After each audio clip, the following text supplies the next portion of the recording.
Some of you know we've had groundhog problems. We've tried various ways to get rid of them, and now we're trying a new way. All right in the mountains.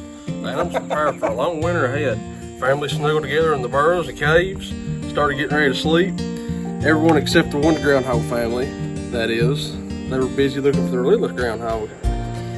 Show us the cover. Oh, look at this. We have a groundhog problem. Since we can't shoot it, we're now gonna try and get it put to sleep. Did David put out that trap? Yeah. Didn't catch nothing. Didn't catch nothing in the trap. Yeah. Shame. We're on to one of our last painting projects. This is going to be done with linseed oil, but the siding on the house, the remaining siding, has to be done. So what we're doing is we're doing with an oil-based primer, 2 coats, and then we'll do the outside coat, a couple of coats, 2 or 3 coats, getting the front looking great, and then we're going to oil up all of the beams. So Jean's done all the taping off. We're getting this work going in our 96-degree heat or whatever it is. It's awesome. It's Saturday, slated to be 96 degrees, 106 when you're taking all the heat factors into account. So we've got to try to get an early start, working on putting a base coat in, a couple of bases around the front door, oil-based primer, because we're dealing with raw wood that we purchased.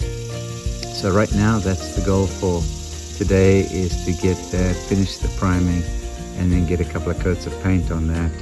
Maybe clean up the side of the house while we're at it. Still a very hot Saturday, and I've primed the white at the back over there, and now I've started oiling the beams at the front. You can see the wasps are not happy, but you're starting to see how these freshly oiled beams start to look.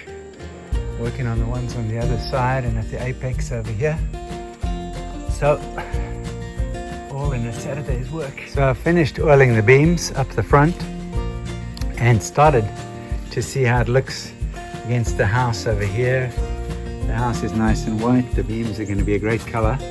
So I started to do that to test it out. Now I have one last thing to do before I finish jobs at this house and go to the other house, is to go up to the top and to measure out the apex so I can create a piece of wood that goes in there that can have the Paradise Meadows emblem or logo burned onto it. That's my thought. What do you think?